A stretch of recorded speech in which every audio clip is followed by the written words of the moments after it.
As you heard, today I'll be signing into law legislation that will in the end give effect to two undertakings that were made by this sixth administration, which is soon coming to an end in a few days, when it took office. The first undertaking was to capacitate and strengthen our law enforcement agencies, and particularly the National Prosecuting Authority, fight against corruption. The second undertaking that we made was to work with civil society, who are represented here today, with communities and other sectors to end gender-based violence and femicide.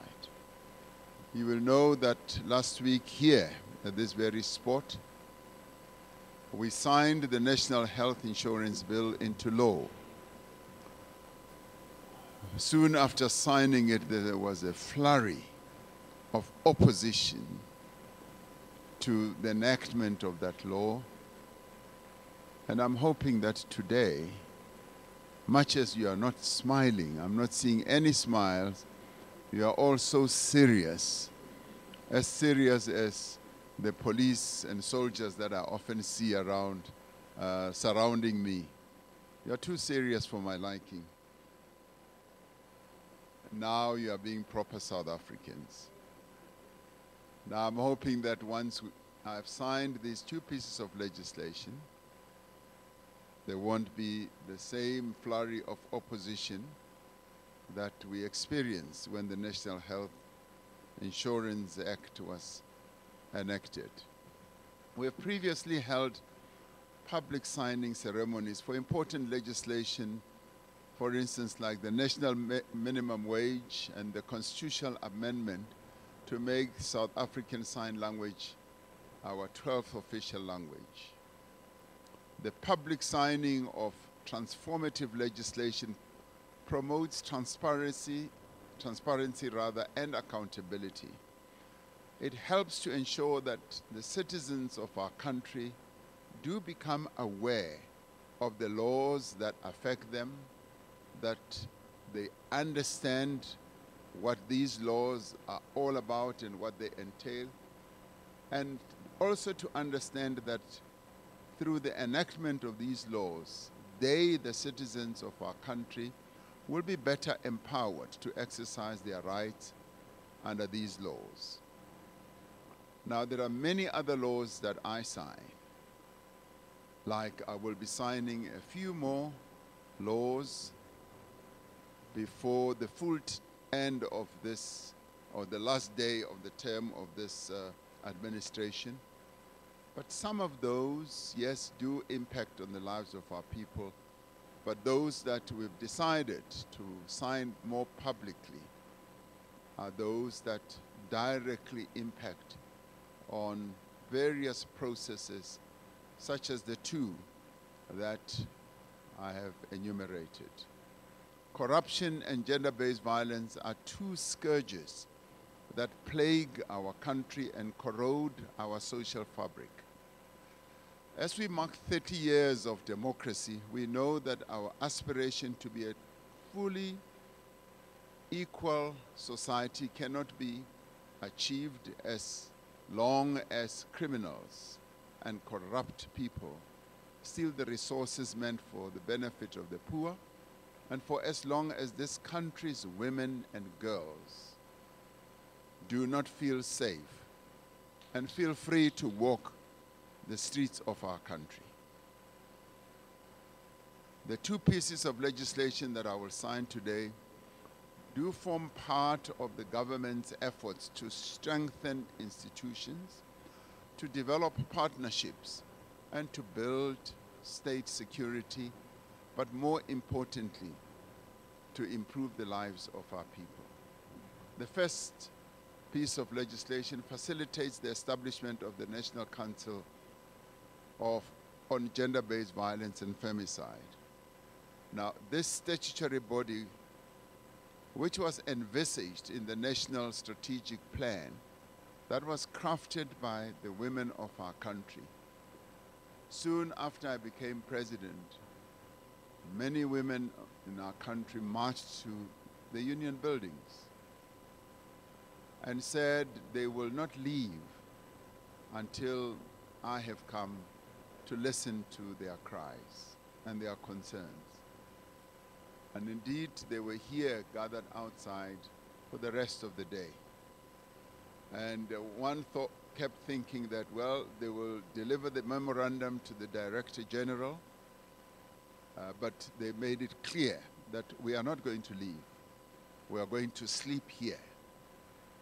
And when I thought of the specter of women of our country sleeping here at the union buildings, I had to wake up at about, no, I didn't wake up, I don't sleep early. I think it was 9 o'clock at night. I came to the union buildings after talking to a number of ministers, including Minister Clearly. And I came. I didn't come in my pajamas.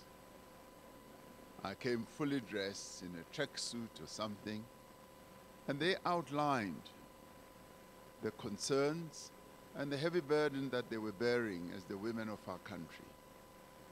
That led to thorough engagement. The only reason they left the union buildings that night was a firm undertaking from me and the government that we are going to pay much more serious attention to the concerns that they were raising. That's how we finally got them to agree to walk back to their vehicles. And following that, we seriously embraced the whole process of addressing gender-based violence. Not that we hadn't done before, but it was with much more determination, working together with the women of our country in their various organizations.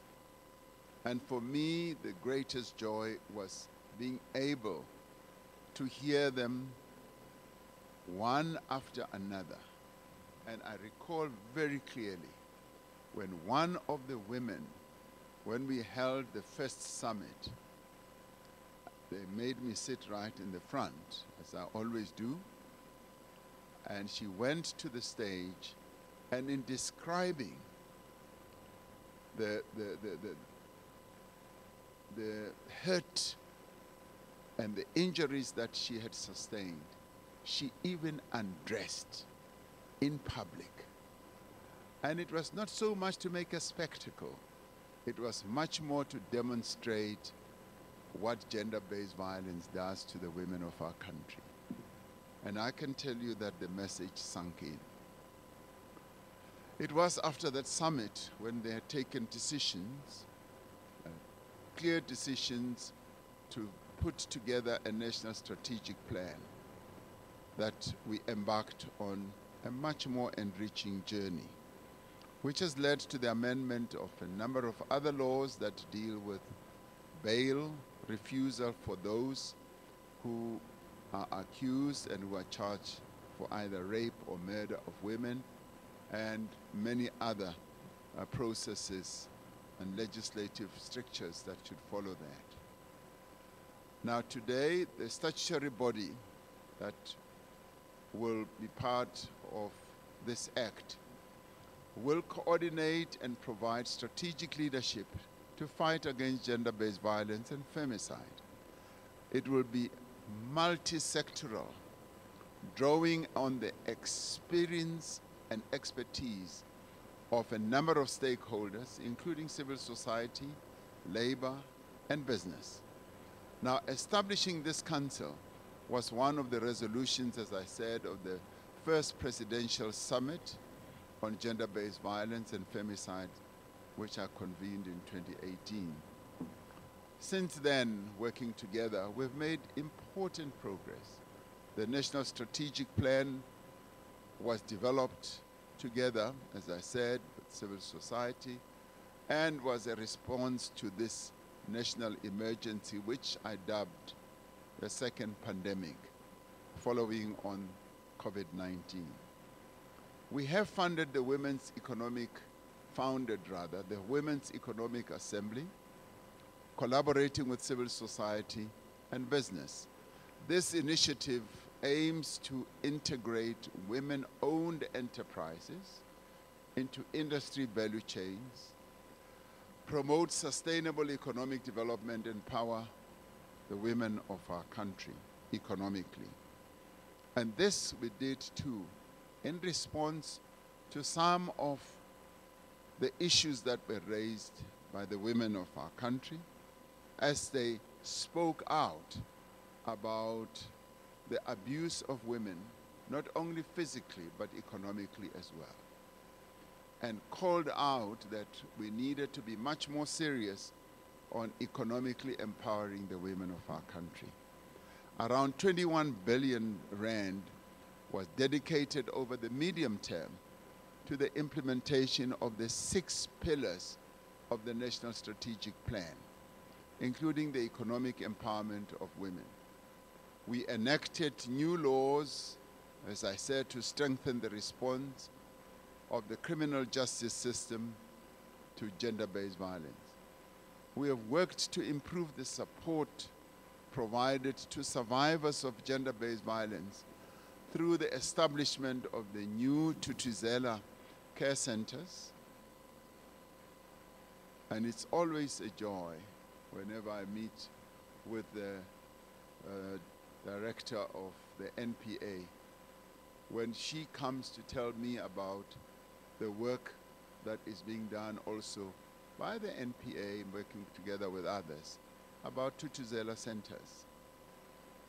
We have now new sexual offenses courts, and the Minister of Justice always briefs me on the setting up of these courts and how dedicated his own department has been in ensuring that these courts are set up and built, as well as victim-friendly rooms. And I've been to some of those victim-friendly rooms in some of the courts, and particularly in one court where he took me. Also, the Minister of Police, as he has taken me to various police stations around the country where they have these victim-friendly rooms with dedicated police officials that now work on a full-time basis on gender-based violence cases. Now, through these efforts, we have seen improvements in the conviction rates and in stricter sentencing. We are not yet where we ought to be. Now, while this progress is welcome, our greatest task is to prevent gender-based violence, as Minister Dlamini Zuma said. We need to prevent gender-based violence from being perpetrated in the first place. And of course, bearing in mind that most of these dastardly criminal acts happen in the privacy of the homes or places where two people often are. But some are so ghastly and offensive that they happen in a much more public place, like the women who were raped on a mine, in a mine area where illegal mining was taking place on the West Rand. We want to end once and for all the violence that men perpetrate against girls and women. That is why everyone in society needs to be involved. Even as we have made progress in implementing the National Strategic Plan, we've also recognized the need for the national response to be more coordinated between the different stakeholders. We need a national effort that is much more inclusive, more focused, and more importantly, a response that is better resourced. We are confident that this council that is now being legislated to come into existence will provide much of what we need and will further strengthen the national effort to eradicate violence against women and children. Now, I wish to congratulate Parliament, and I wish to congratulate the Department of Women, Youth and Persons with Disabilities, and indeed other government stakeholders, to also congratulate development partners and the UN agencies for their efforts to bring us to this point. The Department of Social Welfare also continued to play a very important role, and indeed the Department of Justice did also. I wish also to thank civil society organizations whose tireless advocacy for this council to come into being has really borne the fruit that we are now signing into law today. And thank you very much for the work that has been done in this regard. Now, I do believe now that we will continue to count on your support, as well as the support of labor and business in this all-of-society effort to combat the pandemic of gender-based violence. Now, young boys at a school, and I forget the name of the school for this moment, came up with this initiative of signing, what did we call it? A pledge. St. Benedict School, young boys came up with this initiative to sign, to get men to sign a pledge. And the pledge was quite informative and very inspiring, where they said they'd like the men of South Africa to sign a pledge, amongst other things, that they will never raise their hands against women, they will respect women, they will recognize the role that women play in our society, and that they will not rape the women of our country. During my election campaign, I have been speaking about this, and I've been saying that the men of our country should zip up, and they should stop killing the women of our country. And I do believe that the initiative that has been started by these young boys should be taken to a much higher level. As cabinet, we did decide that we would like to sign to this pledge, and we look for an occasion where we would do so more publicly. And I do believe that in the 7th administration, I would like to see that happening, where the men of our country will be brought together to sign the pledge, similar to the one that these young boys initiated. But it was also inspiring to hear women also saying they would also want to participate in signing a pledge, and a pledge that they would also sign alongside men.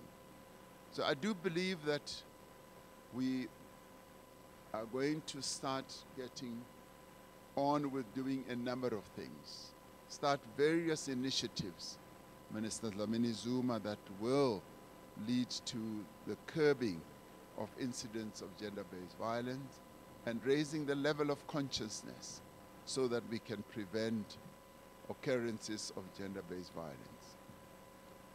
Ladies and gentlemen, the signing into law of the National Prosecuting Authority Amendment Bill will establish an investigating directorate against corruption as a permanent entity within the NPA. It has been 5 years since we established an investigating directorate within the NPA to investigate cases of corruption and other serious crimes arising from the Commission of Inquiry into State Capture. These are 5 years in which great progress has been made. To date, the investigating directorate has taken 39 state capture and corruption cases to court, involving 212 accused persons and 68 accused entities. In the last 5 years, the NPA has also secured the conviction of almost 700 government officials for corruption. The NPA's asset forfeiture unit has restrained and preserved state capture assets to the value of more than 14 billion rand. Now that is a great achievement. Over 6 billion rand has been recovered so far. 6 billion rand that was stolen, 6 billion rand that had flowed into the hands of those who were part of state capture has been brought back, and the 14 billion has been preserved. Now the Investigating Directorate Against Corruption will be a permanent prosecution-led agency with full criminal investigation powers. And this is important. This legislation will help to overcome challenges with capacity and expertise within the NPA to investigate and prosecute complex corruption cases. The Investigating Directorate Against Corruption will be able to recruit and also to retain specialist skills to deliver on its mandate. Permanent criminal investigators will be appointed, and they will have full police powers. The Directorate will be able to reap the benefits of collaboration with the private sector and other social partners. By way of example, efforts are underway as part of this partnership between government and business to create a digital evidence unit specializing in the identification, the collection, analysis, and prevention of digital evidence. Prosecution is the state's most serious and credible instrument of accountability. When prosecutors obtain convictions before independent courts for serious crimes like corruption, they not only hold those persons accountable, they also strengthen the rule of law, which we are all, as South Africans, supposed to have subscribed to by recognizing the importance and the role that our Constitution plays in the body politic of our country. Today, we are taking another step in our quest to promote accountability and consequence management as well.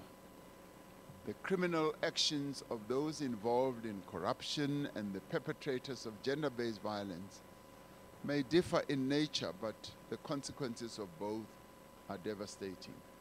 Corruption and gender-based violence are affronts to the human dignity that is the inalienable right of every South African. Now, these forms of criminality are holding our country back and preventing us from realizing our full potential. As one goes through the length and the breadth of the country talking to our people, some of the two important issues that they raise is corruption as well as the scourge of gender-based violence against the women and girls of our country. Now, the signing of these two acts signal our determination to continue to build an ethical, capable state with strong institutions that can deliver on their mandate of improving the lives of every South African.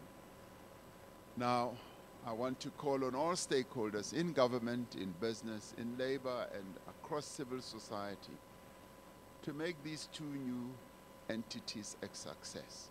So what we are unleashing today are the two key entities that are aimed at giving the people of our country confidence that we are serious about fighting corruption and that we are serious about addressing gender-based violence and ending it. And on the issue of the independent directorate, I do want to thank the parliamentary colleagues.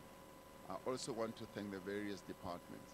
But I also especially want to thank Minister Lamula, who was straightforward enough and came to me and said, President, we've got to make the independent directorate, truly investigating directorate, truly independent, and we've got to set it up. So I want to thank everyone who's been involved in this journey, and much as you are not smiling much this morning, I am smiling in my heart, and I want to tell you, I want to tell you that each time I've stood in public meetings and have listened to the cries of the women of our country, I knew that we needed to respond, and we needed to respond in a convincing manner.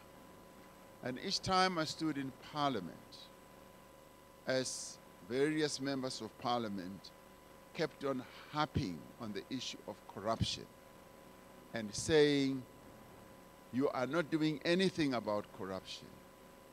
And where I would retort and say, what would you like me to do? To be judge, to be prosecutor, to be the policeman, and to be all these three things combined. And I have remained committed in saying, my job is to enable the various entities of government to do their work, and to do the work effectively and to achieve their mandate or execute their mandate. And I've said, we want the police to do their work as effectively as possible. We want the NPA to do exactly the same. And in this case, we want the ID also to do its work, and the Council on Gender-Based Violence that we are establishing today to do all it can to help us address gender-based violence. So this morning, I am a happy president. I'm a very happy president. And as I sit down, lift that pen, and this is one pen I will not say I've been looking for. I knew it was coming. So this morning, I have my pen and I'm going to sign these into law. Thank you very much. President's Act number 145 of 2024. I hereby, in terms of section 84(2)(a), read with section 79(1)(a) of the Constitution of the Republic of South Africa of 1996, I sent to the National Council on Gender-Based Violence and Femicide Act, Act number 9 of 2024, and sign the English text thereof, given here under my hand at the Union Buildings on this day of 2024, the 24th on this day of May 2024. And they say, sign, President, which I now do.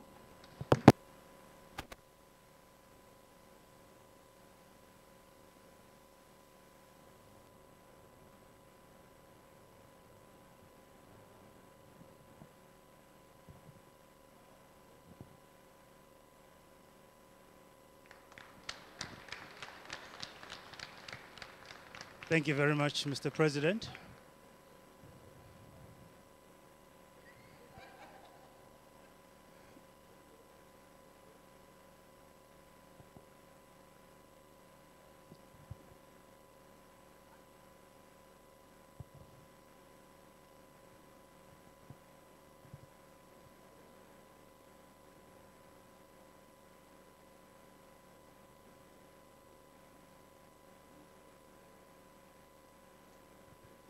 Okay, now, ladies and gentlemen, as the President is thanking the team, we will now proceed to the signing of the National Prosecuting Authority Amendment Bill.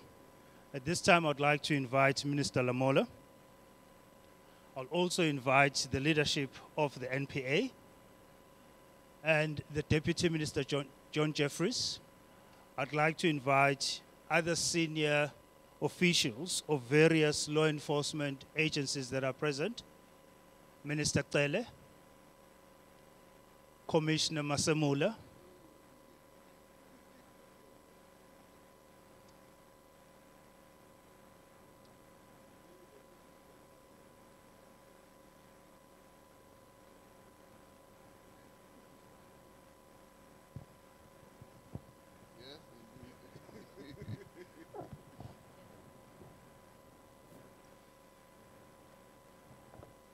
I now have the opportunity to sign the National Prosecuting Authority Amendment Act through the President's Act number 108 of 2024. I hereby, in terms of Section 84(2)(a), read with Section 79(1) of the Constitution of the Republic of South Africa, 1996, assent to the National Prosecuting Authority Act 2024, Act number 10 of 2024, and sign the English text thereof. Given under my hand at the Union Buildings on this, the 24th of May, the year 2024. They now say, as President, I should sign, which I hereby do, willingly and happy.